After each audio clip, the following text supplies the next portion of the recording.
number 2 of the Myth podcast, but that's okay. We've done this a million times before, haven't we? I'm going to hopefully not say too little so that I leave anything out that I've been thinking about, but I'm also going to try to cover all the bases and also not talk too long.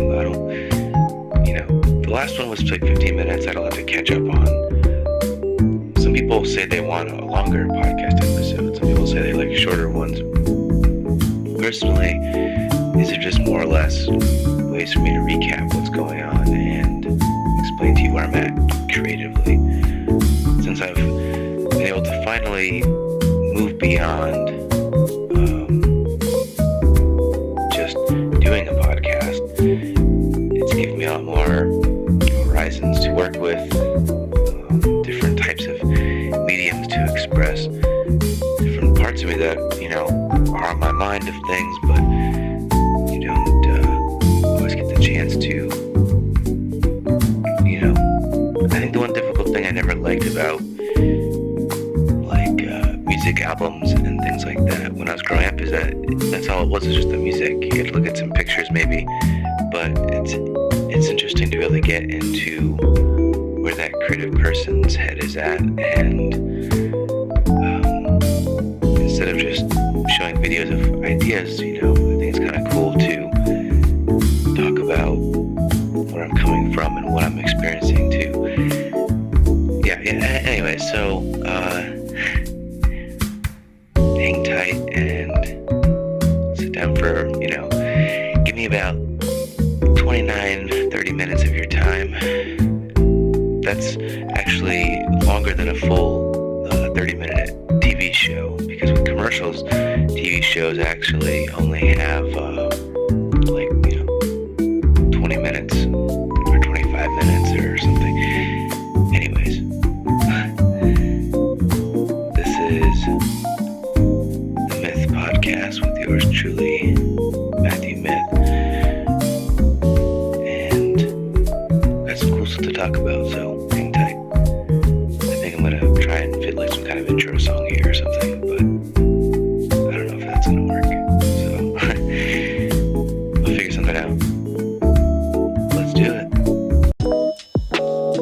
Alright, for this episode, I wanted to talk to you about a special book in my life that is sort of been there for a while now, and I found that I like to make things and then spend a lot of time figuring out what they mean, and then eventually it begins to more or less make sense, hopefully.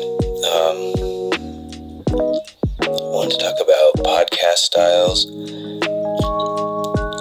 even football, and music. So that's where I'm at. Starting with the important book that I'm working on. Just kidding, I've already done it. It's been done for a long time. I can't believe I'm saying this because I've been so feverishly working at,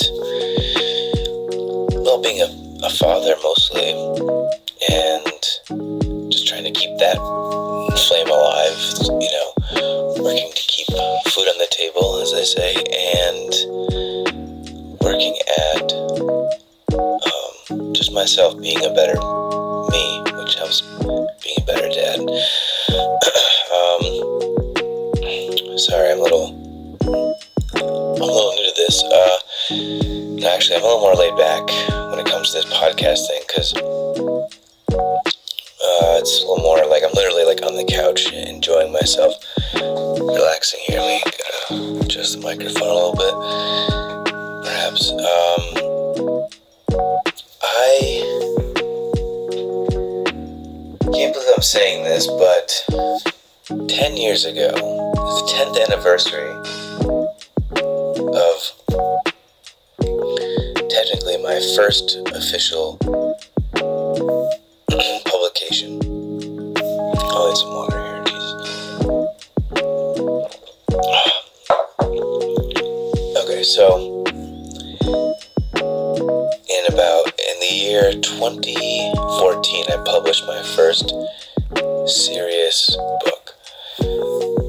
has an ISBN number and everything, so it's real. But flash forward a little bit to the inspiration of that book. In 2010, I think it was, or 2011, maybe it was 11, because I was 20 years old then, so, I don't like doing math like that in my head, it's just a waste of time. I never learned mental math, I'm a writer. It's like part of the weird balance of things. If you can write, the gods take away your ability to do mental math. And I was also really lazy in school and just never wanted to devote that part of my mind. They said we wouldn't have pocket calculators. Now that's all we have is literally a pocket calculator that can take your picture and connect you to everything else in the world that you want. So obviously school was wrong from the beginning, so what else are they wrong about? What's next? Telling me JFK was actually murdered by the government? You're crazy. Oh great, we're gonna get flagged now. You gotta space that one out.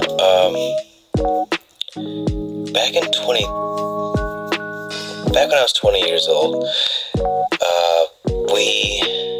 my friends and I, a lot of crazy adventures. One of my friends was a really good artist. I really liked her work, and I was actually very sheepish about, that's still a thing, about, when someone likes you, but you're kind of afraid to like them back, because maybe you've just never had good when something good happens, you don't want to ruin it or something. That was my interpretation of what I was doing anyways later on. But at the time, I was just very much I wrote this really cool book. I had this book idea, and I wanted to write that. And it was actually, I wrote it, and it wasn't at all what I realized people wanted. So I didn't print that one, but I started talking to this artist who I wanted to have help me draw the cover for a book, and she actually was telling me all these crazy dreams that she was having with a character in her dreams that resembled me, kind of. And I began, she would send me these dreams, and then I would write them out in more, I'd elaborate on them in more of a story form. And I gave her credit in the book, and it was my first printing. I had a reason to publish something. Someone gave me art, and I worked it out, and that was a book called Perfect Path, which is out of print because I only printed 400 copies. I didn't expect as many people to actually be as stoked as I was about it. I thought it was going to be something I wanted to do, but it's the perfect timing where I had been getting into music more and art, and I'd never practiced enough music to be good yet, but I had been writing my whole life, writing stories. I had a speech impediment when I was younger, so they would have me all these kind of speech and writing classes, and one of my first speech teachers, she helped me design my first book when I was a little kid. I was in probably second grade, maybe. Yeah, it was actually first grade, and they had these, it's between kindergarten and second grade, somewhere in there, I can't remember exactly now, but somewhere in my storage bin somewhere of my old things. I still hope they're preserved. I should probably dig them out and keep them in a better place maybe, but they were she had this cool idea of taking wallpaper and putting it over cardboard or something to make a book. Not cardboard, but some kind of material, I feel like a hardcover book really was cool. And she had this really cool idea, and she printed everything out and helped me design it so I can make my own book. I just always had randomly people in my life there inspiring me to be a writer. I remember one time in grade school, they brought me to, well, not just me, but the whole class. My whole class went down in the basement. It's like a Catholic school, and they brought us down to the basement, and they had hired a children's author, this really cool woman, to talk to us about what it's like to be a writer. Talks about, waking up in the morning, seeing her husband and kids go to work, and then she has to sit down at the computer and write all day. And it didn't sound that exciting, but the idea of freedom from seeing what adults usually end up doing, having an inkling of how not fun working for other people can be. Do you work? I've worked for people that I enjoy working with. Try not to yawn. And I've enjoyed working with certain people. Sometimes, working for yourself isn't always what's cracked up to be. But so what's cool is that at the end of the day of that's like 6th or 7th grade. I think it was 7th grade. Maybe even 8th grade. Man, why am my memory of time is so skewed lately. I just started writing these things down, better reference, I guess. But they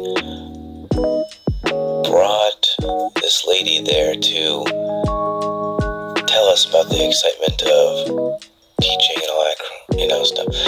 And we were really into it or whatever. Afterwards, they wanted us to go back and write. Well, they were saying, to be a writer and being a teacher were kind of connected somehow or something. So they wanted us to go back and write our own short story for whatever reason. Kind of imitate, go back and imitate what this person who's successful did. And I did. And it was, it was just a cool story. But I don't remember what I even wrote about. But this one girl was giving me shit about, oh, what did you write? You didn't, blah, blah, blah. And I was like, I don't care. And this is an interesting, more spiritual moment in my life where I learned something about our words, the magic of speech and intention and consciousness. And I said, I don't know, I'm gonna just, I'm gonna, print my first book when I'm 20, then I'll, by the time I'm 20, because I was 12 or 13, and I was by the time I'm 20, I'll be ready to, be a writer. I want to work on my writing until then. And I never really thought about what that meant. And then one time I was writing the book Perfect Path out, and it worked perfectly because I had wanted to write a book, and I told people I was writing a book. And what I had finished, I didn't think people would actually like. So when my friend had presented me with this idea to write about her dreams, and she would do the art for it, and I said I would print it, and I found a way to work and make some money. So yeah, I just turned 20. So that must have been 2009 then, or something like that. 9, 20, I don't know. I can't do math.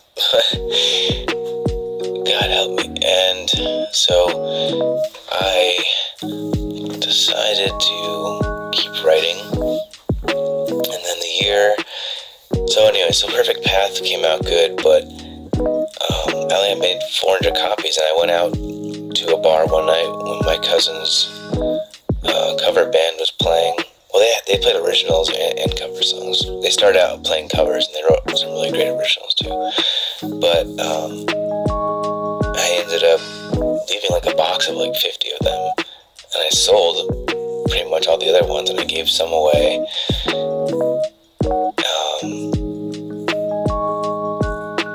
And then, next thing I knew, the funny thing is I didn't even use my real name. I used a fake name at the time. I was like doing like a pen name, but it was like a play off of my own name. Anyways, the book is pretty much, there's only a few, not many in print left. I got drunk. I realized I was more a poet than just an author. A poet's willing to give up their possessions for their art, or for their living. Living is art, and if you can't live, you can't make art. If you can't make art, you can't live. And I was writing a lot of poetry and things, and at the time, after writing Perfect Path, I worked on for several years, into my 20s, what I now call the Golden Scrolls, which I've read from. So, I've read from those in the podcast and done different versions of stuff. I was rewriting this stuff for a long time, and it's kind of like epic poetry. It was like I wanted to bring something that was like ancient and mythical and mystical and lore. At some point around this time, I also started a project that has lasted on and off for years, recording music with my friend Politan, a really good engineer and editor and stuff, and a musician in general. And we started a project called The Myths. The Myths. I can't even say my own. The Myths. That's a strange word. I'm not sure if I woke up in the same reality as I'm used to, but it seems foggy but clear nonetheless. So I was cramming a lot of music and writing and poetry, and I was outside a lot, exploring the landscapes of the world and my mind, and what happened after that? So then I met my children's mother, and we knew each other on and off for years. We just never actually got together. When I was 22, we took a trip to Arizona, and then we were kind of inseparable for a few years after that. And in 2012, my grandmother passed away. I expected the Mayans. I would have preferred to have seen the Mayans descend from the sky with my grandmother than her passing away. But at the same time, as I've said before, my grandmother passing away and the whole ministry thing kind of all coincided. So it's just a divine timing you can't escape. And you shouldn't, I don't think we should want to escape so-called God's plan, or whatever you want to call it. They invented God because it describes things we can't comprehend, right? So there's that. But we went, so went to Arizona. We're living around, blah blah. And then in 2013, my first son was born, and that was a life-changing time and beautiful moment in my life. And there was this, something bigger. I realized there was a bigger picture to my world, to my reality, to things I couldn't comprehend, to things that I could try to understand. And I was like, hey, this is great, and I,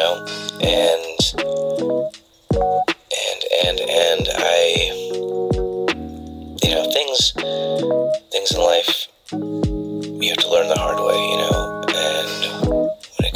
to having a family. Sometimes our ideals, outweigh other things. So, anyways, a year after my son was born,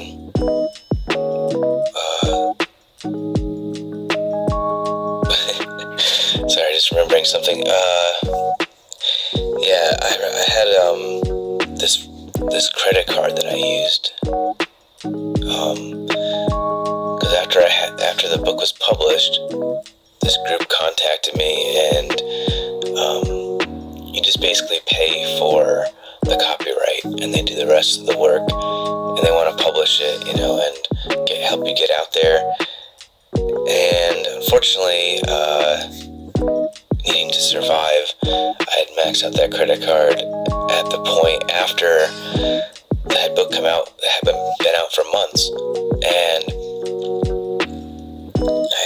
they called me back up and they said, "Hey, we're doing this book fair thing in Boston, and yours was like, they wanted to put it, on display or whatever." And they were like, they wanted to promote the book, and I had a great chance of getting out there more with it, but I needed to, it was still going to get displayed, but it wasn't going to be featured the same way. I had to reserve my spot for that. They're asking, would you like to reserve that? So it's like a good, yes, it's sort of a gimmick in the sense, but at the same time, there was over 1,000 self-made books in the year 2014, they said, about somewhere in there, like 900 something.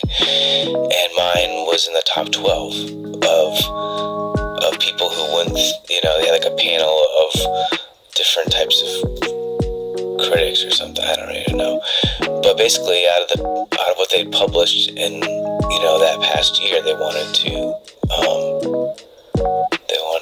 go ahead with that. So, I think I talked to them first in 2013 and was trying to publish it the same year as my son was born, but I think it's, he can have that year all to himself in my life, and the book can have a separate year, it's okay. So anyways, that was how the book New Stone was published. 10-year anniversary.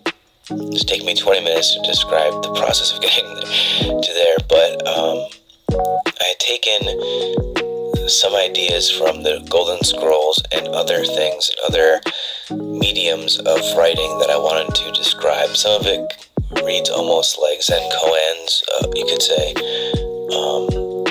Some of it reads like just, like poetry, but each poem is kind of like an incantation of its own. There's some photos in the book. A couple of me by a fireplace. One that's like a drunk look at me. Like a poet, the poet with his glass of whiskey or something. And then the risque photo, because my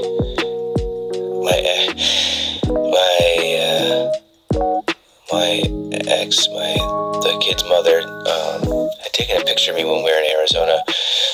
We just got out of the shower, and I was sitting down in the bed reading a book. You can't, we don't see anything, but you can tell they're naked. And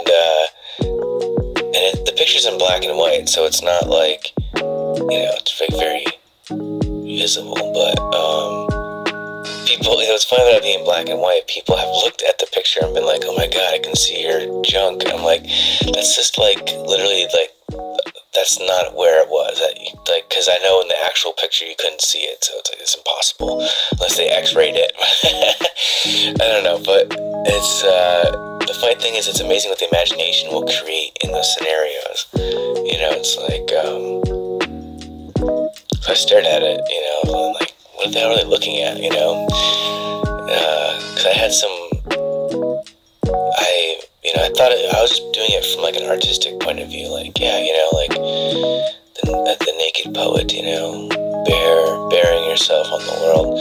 And also, that kind of imagery is always connected to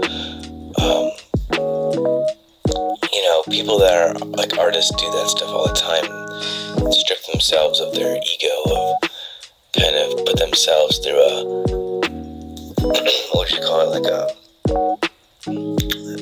like a sacrificial type of perspective. So, New Stone has been out for 10 years soon. January of 2024 will be the official 10-year anniversary. So for the next, I think, probably by mid-October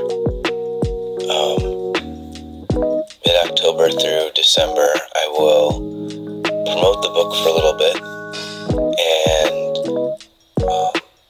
remind people that it exists. That's the only real merchandise that I have as of late, you could say. What's great about the way that I set up my printing was that it's print on demand, so every time you get a copy of the book, it's a fresh copy. And that's really cool because it shows the print date on the back, on the inside and back of it. But I also have a ton of books on my Amazon Kindle as well, just short books, cheap and accessible. Just some fun stuff that I put up there.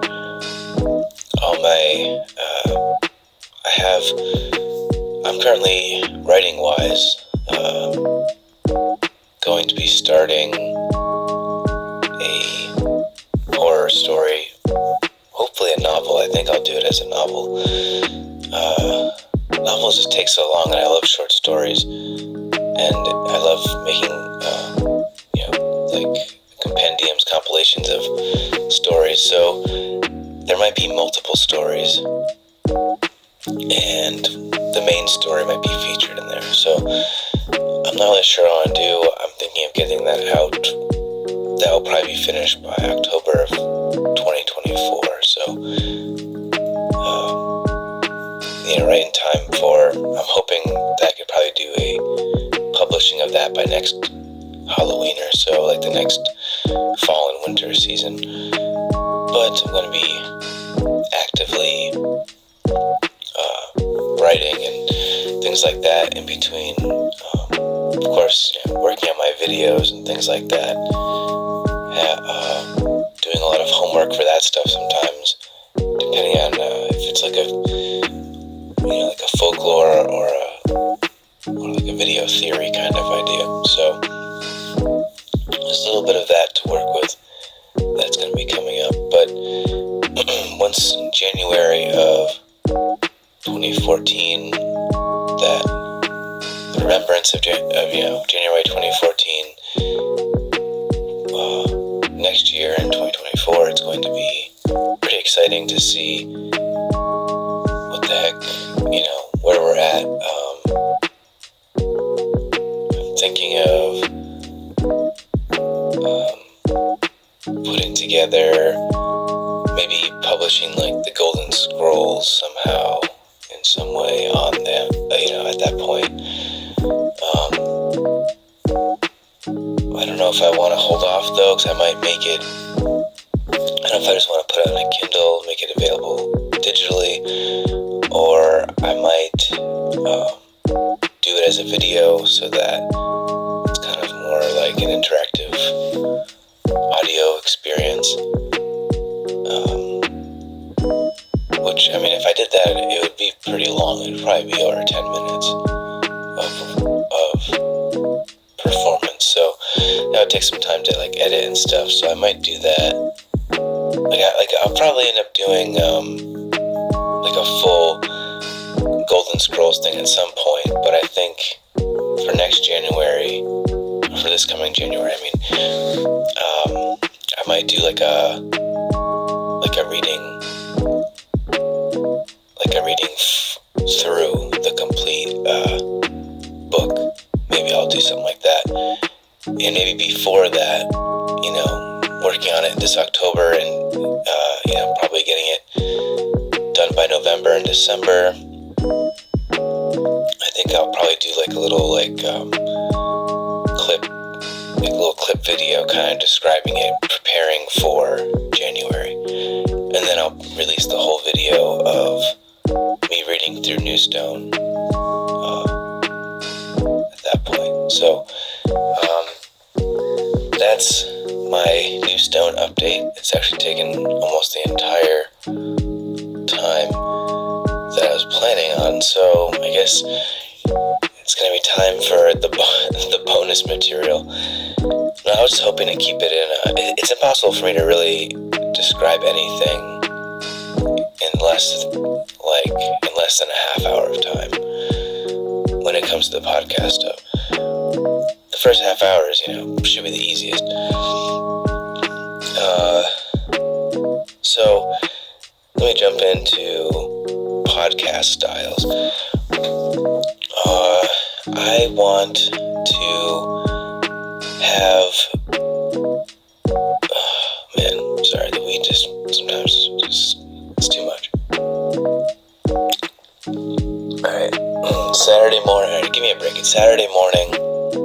Well, it's Saturday afternoon now, but I woke up Saturday morning and I had the place to myself. The kids don't have sports practice. They're at a birthday party for a while, so I figured I'd take the time to, before I go pick them up, I figured I'd take the time to hang out and relax. I didn't drop them off there earlier. Their mom dropped them off, and then I'm gonna go pick them up later, probably hours from now, so I'm gonna take another nap. But yeah, so during the summer when I was working outside, I found myself listening to a lot of different podcasts and different shit, and just being aware of what's out there. And I don't consider myself in any league of these guys, but two popular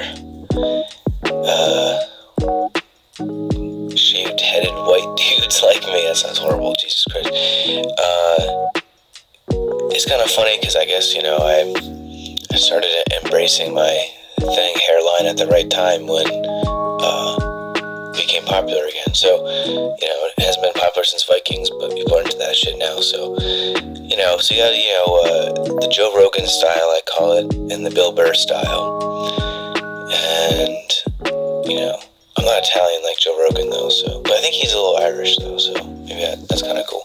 So I can relate to the Irish side, and then Bill Burr is, I don't know, French or Irish or just orange, but he's just a human freckle. But yeah, I wish I could do more of the Rogan style where I have guests on and people talking more. And maybe some time, I think the next podcast episode. So yeah, what I wanted to do for the podcast was basically try to have a couple recurring guests to just talk ideas about. Actually with,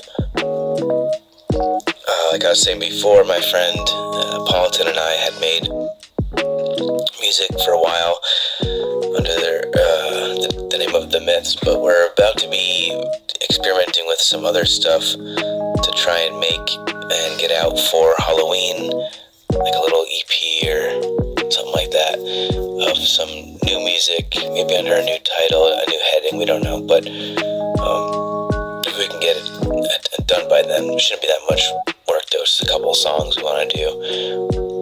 And since we've been talking about ideas, I say, well, be cool if you'd be kind of like a reoccurring guest on the podcast, and because it's hard to find someone that's not totally kooky sometimes, because people are either like too crazy and want to hog up all the talking, and it's not very conversational, and if they don't have like something like like something creative that they're doing, that they're promoting, they're just kind of hogging the thing to me,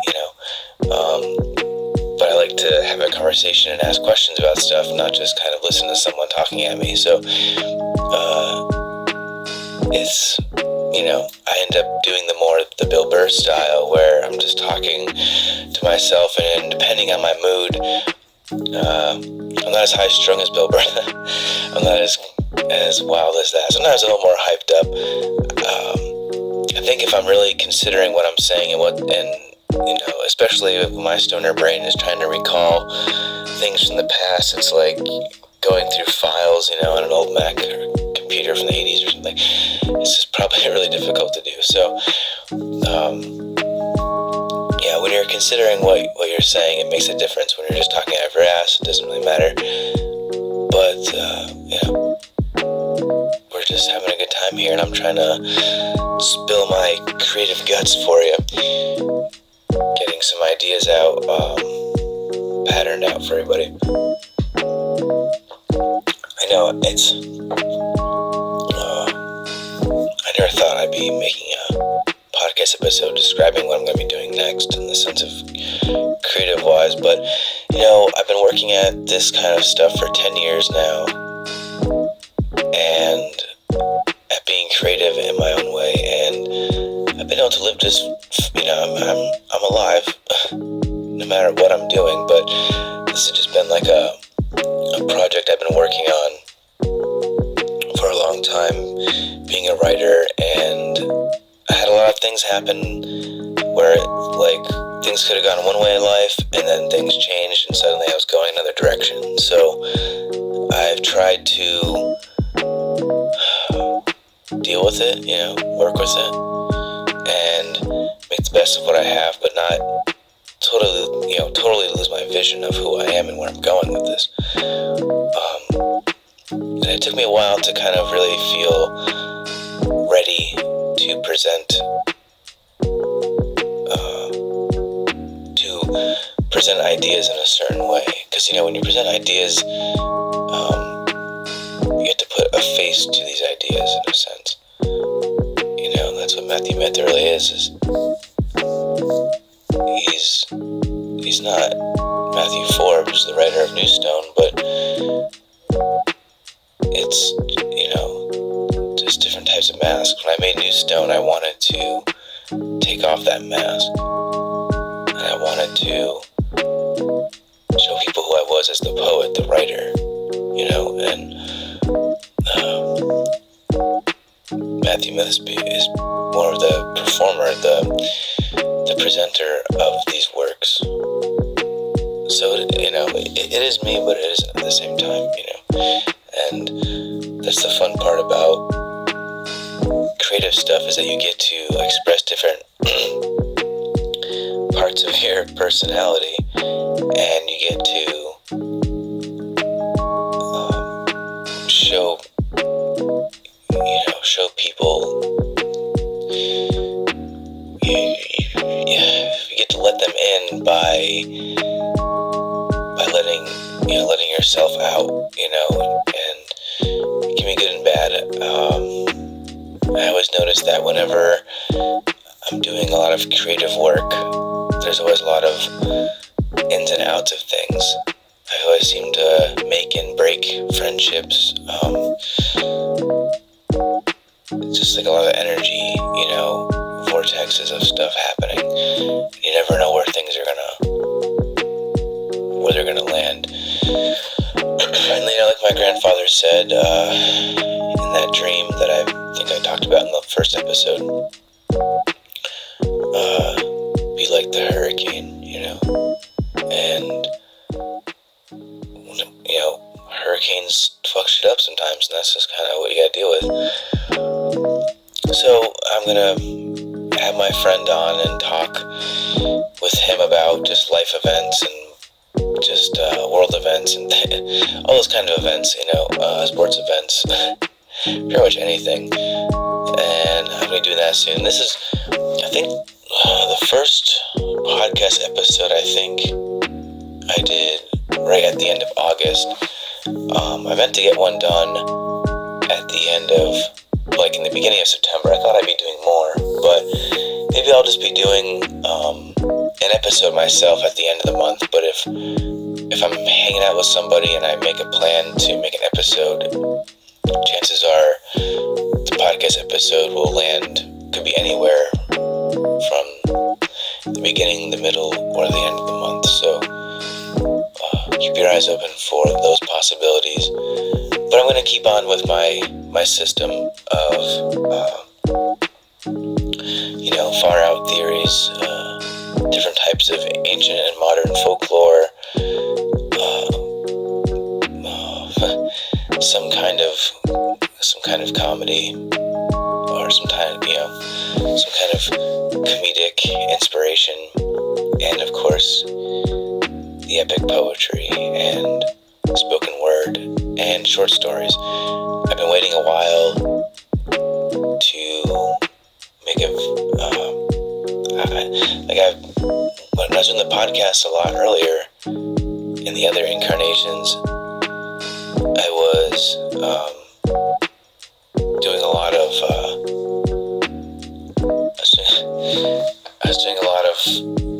like whenever I'd reincarnate the podcast name or something, I would put out material that I'd already done before. And sometimes putting out material isn't really cool when it's like redundant, but I found every time I reincarnated the podcast, I kind of performed it a little differently and I got better at it. And this is before I started really getting into wanting to do film versions of it. So so it's easier to record something like a poem and do visualizations and stuff like that, or visuals. It's easier to do visuals than it is to like for short stories. I like to make it a little more interactive, so it might take time or I might just do it very simply with a couple little visuals. As long as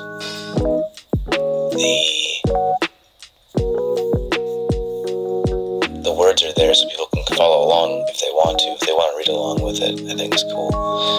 So I'm going to be working on that. That's going to be fun.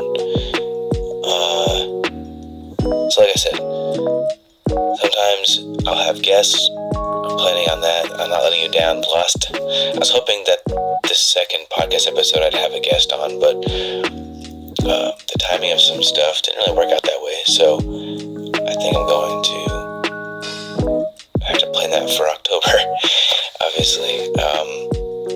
This is the end of September. I think there's a guy that we're supposed to wake up, right? From the Green Day song, wake him up when September ends. Does that mean like when it's about to end, or when it's like actually October? Because if you had to wait till October, like when it ends, like so like the last night, like midnight, right when it turns to okay, September's over. It is now officially October. Will they be pissed if it's already October? Do they want to wake up at the end of September? I don't know why, this is yet again some strange American folklore that has yet to be understood. But speaking of American folklore, let's talk about football for the next 5 minutes before we try to wrap it up here, before I take up an entire hour of your life. Which, I know if you love me, you're like, shut up, Matt, your voice is amazing. I love hearing you talk, even when you're literally speaking as you're trying to think, and it sounds ridiculous. So this is like, hopefully, if someone doesn't get tired by the first half of the podcast episode,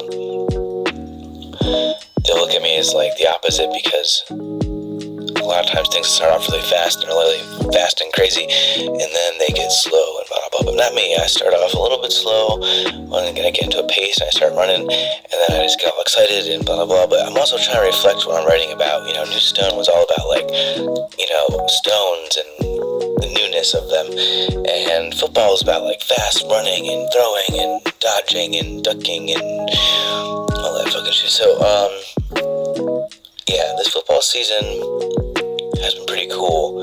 I don't actually really want to talk about the game. I could care less. Like, I love watching football, but I'm not really like caught up in the other aspects of it, to be honest. What I find fascinating and what I want to talk about right now is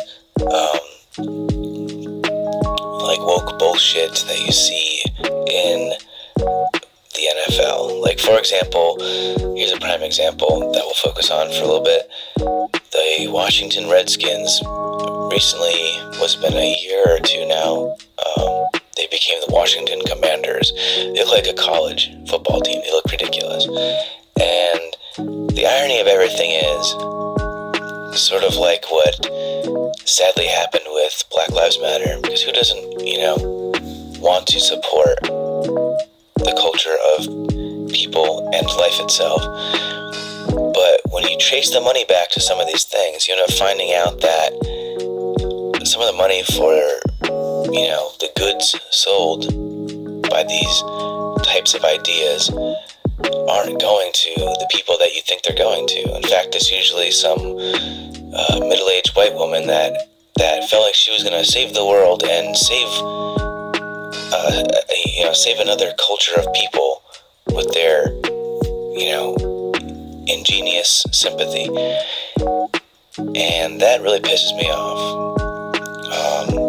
And if I'm ever wrong on any of this information, feel free to say something, I guess. But at the same time, from the research I've done and the people, the research, I get it.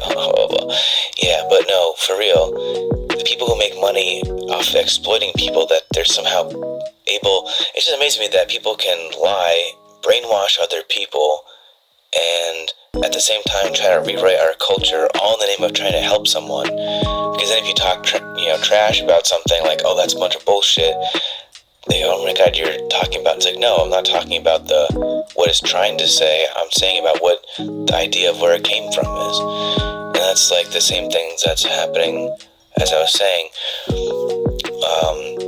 The thing is, the only thing that I find interesting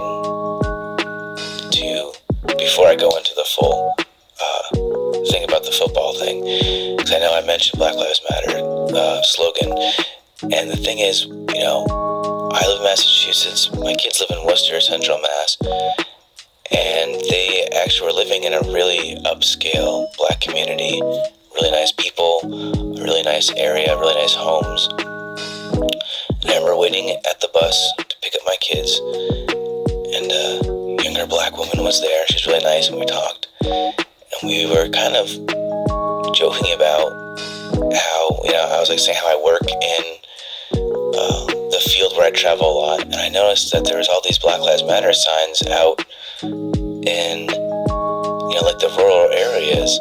And I was like, it just seems like it's these like super densely white populated places, and I hate white, black, fucking purple, who cares? But it becomes more of like a topic of, if you meet the right person, these topics can be enlightening, because you realize you see the humanity of things, and you see beyond that, and you realize that the reason why we talk about things in a certain way in society is to control us, to control how we think about ourselves and others.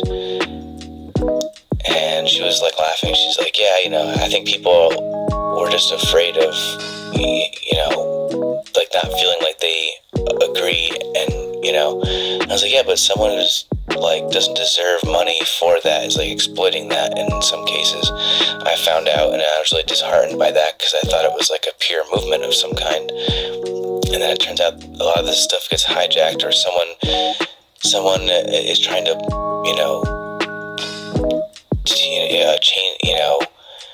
morph the world into their version of morality or reality or some bullshit.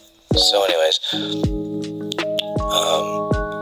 the whole thing that we were saying is that it's a beautiful thing to love people. It's a fucked up thing to exploit people. And it turns out that a lot of the people that voted for the Washington Redskins to remain the same originally, the indigenous peoples themselves, said that they were proud of it because the Washington Redskins logo featured a warrior chief named White Calf, who was a badass, and they felt like every time he'd go out on the team would go out on the gridiron, it was in everyone's face that their chief was. See, that's the thing, is that some stupid white person would say, oh, well, they're called the Redskins. That's like calling a black person a black skin or something. It's like, they don't understand even how people interpret themselves. How can they say that they're going to interpret it for other people? They don't know that the Indians calling themselves Redskins was a whole different concept than the way it's been portrayed in like Hollywood and bull crap like that. No, they were Indians. They were proud of being, there's just a certain way you look at certain things. You can't treat Redskins like the N-word. I'm sorry, you can't like you can't take black and white and make it gray yourself. Life itself is already gray, and humans are separating it into black and white and bullshit like that, so to speak. And that's just an abstract thing that I wanted to say. Take it or leave it. All I'm saying is that I have heritage in the American Indian indigenous culture, and some people even tell you don't say Indian. And I have gone to reservations. I've gone to like powwows themselves, and I've talked about this with Indians themselves about the skewed white Western brain. That sounds, because they might say white man based on like speaking of it in like in accordance to history, but speaking about it from a personal perspective, it's just the Western brain. The modern Western mind has become, some people get it, some people don't, but it's like a strange poison. So anyways, in order to fight the woke backlash of bullshit, of people trying to disavow things. See, because it's amazing when you can tell people something is wrong, when it makes people believe that it's wrong. But in reality, they're the ones who are in a sense being racist by not understanding another people's culture or understanding where they come from with it, right? So, when I read the story about White Calf and got more involved and understanding, I said, I've always loved that logo since I was a kid, and I don't like wearing stuff that says like, California, New England, New York, but I try not to wear that kind of stuff. I'm not really big on that kind of logo-y type of thing. Even though I did describe in one of my videos about being a Mets fan and all that stuff. And as a kid, I had like a Red Sox jacket and things like that, and I do have like a Mets hat and things. But I don't like being specific to. I wanted to find something, so I found a shirt that has White Calf's image on it in the original preservation of the original Redskins uniform. But it's not about the football team, it's about the Indian himself, the man, the chief, the warrior that I want to honor. Some people go, the Redskins the logo? I go, nah, actually, the Indian chief, that's what it was honoring. So in a weird sense, maybe it's good publicity that they changed the name. Maybe they'll change it back. They're just doing that to get people to buy more merchandise. I don't know. Maybe it worked. Unfortunately, the woke bullshit isn't really like that. I say people can believe whatever they want, but when you start trying to affect other people, you start trying to control you try to control how people perceive you, that's when I draw the line, because people have the right to express who they are themselves and explain their perspective and to talk about it. I don't think that people should be allowed, I don't think people should take it upon themselves to try to, so then because then it creates this weird vortex of shit where people have to stand up for themselves, and that's why tyranny and authority have the bullshit power over people all the time. It's because they're able to get people caught up in this mind game where they don't even want to fight anymore. They just want to curl up on a ball and watch TV and forget about the world. And yeah, sure, there's a place for everything like that, escapism is my forte sometimes, but there's a point when you gotta speak up about your perception of what you believe and I don't believe things just because I want to believe them. I believe in listening to what other people have to say and honoring that. I'll listen to what a woke person says, and I'll respectively whatever. But if on the other argument, the counterbalance of it, someone's like, oh, Washington Redskins is a racist name. Okay, I respect your opinion to have that. But then if I talk to an actual American Indian about this, someone who comes from even the lineage of the indigenous peoples themselves, who I have some connection to through blood and spiritual belief through all my life, that I've honored and respected, and still, even being in a sense related to a tribe, I've never felt totally like I could, dictate ideas and laws and beliefs. And there was literally a poll that was taken, a survey that was taken, and they were asked if they believed it was racist, and only like 38% thought that it might be controversial, not even actually racist or something. So it's pretty crazy that just the idea of something can change things, and that's true. It's how powerful minds are. But I don't say I hate the woke stuff. I'll just say that the woke concepts are ignorant of other people's truth. Let the Indians have their truth. People will say, oh, Columbus thought that they were like Indians from East India, and then it's like, no. Even if that's how it actually happened, who's to say? We weren't from that time. But if those people wanted to be called Indians of their own version of Indians, because it wasn't Indians from India, it was an Indian way of life. That was their distinction. That's their title. And I think we need to honor what. It's cool to change certain things at a certain time if it really is messed up, but reality is just a bunch of bullshit of just trying to control people and tell us what to believe, because then once they get that foothold of one thing, it might be a football team today, but it might be how you actually, might be your actual heritage tomorrow. So one person's history for another person's heritage, we gotta keep this stuff in mind, I think. And if I have a shitty little tiny platform to say this off of, people might hate me out of it. I don't know. Hopefully you listened to the whole thing of me explaining how I feel and didn't get upset halfway through, or if I said anything that didn't sound like it made sense, well, know that I had the best intentions for all the people involved. And I can't wait to rock my freaking Chief White Calf shirt.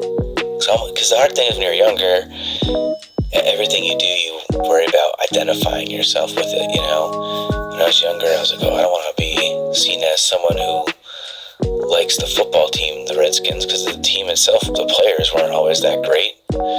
Not, at least when I was growing up, when I was younger, early 2000s. I always thought their uniforms and stuff were cool, though, Actually, the maroon and gold is very similar to my high school colors, so I was familiar with it.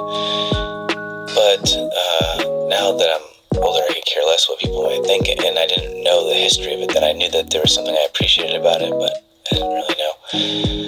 And obviously, it's impossible for me to talk less than an hour worth of time. So, with only a few minutes remaining within the hour, I appreciate you listening to this podcast episode. I promise to bring a guest on in the next few weeks. Keep fighting for what you believe in. Keep expressing yourself. Keep being who you are. Within the next few months, I'll be posting a video about the 10th anniversary of my first published book, New Stone, by Mythyw Forbes. It is available on Amazon, so check it out if you're interested in. It's the first publication of my philosophies and formulas of writing and such. So I don't even get the publisher. It takes a little bit of money for the printing. It's only like $14, I think. So it's not really that bad for the book itself. And if you contact me about it, I could even we get you a signed copy or something like that. So, I'm always available. Unfortunately, with the digital world, it's kind of like things can seem inaccessible, but I'm not. I'm just a comment or find me a message away. So stay tuned for all that more creative stuff. Maybe I won't even do this. Maybe I'll just delete this entire podcast episode and just start over again. But I wanted to talk about the book and where it came from and get people ready for that, and the different podcast styles. And I just recently put out a cover song by the incomparable Billie Holiday. Her title track, All of Me. Yeah, it's a track I made some time ago for a compilation album that I refound, and I said I want to make a video to this, and it's kind of been getting some attention. Every day there's some interaction with it, and people are enjoying it, and I'm grateful for being able to promote such a great artist and song. Because every time someone plays the video, her estate actually makes money. Because whenever you do a video on YouTube about someone or whatever that's already famous and all that, who's ever connected to them gets the money for that. So, and I believe Billie Holiday's estate is probably put into some kind of charity, so it'd be kind of cool. I think I had to look a little deeper into the specifics, but I really want to honor Billie Holiday with a video of this song that I made of her. It's on my YouTube, and there Mythyw plays All of Me by Billie Holiday. Check that out if you want to hear me sing some music and check out some cool synthwave visuals, cyberpunky kind of visuals, because it's the future and stuff, so that's what we're doing. And there's more to come in the future. Thank you for listening to the Myth Podcast. Until next time, stay mythy.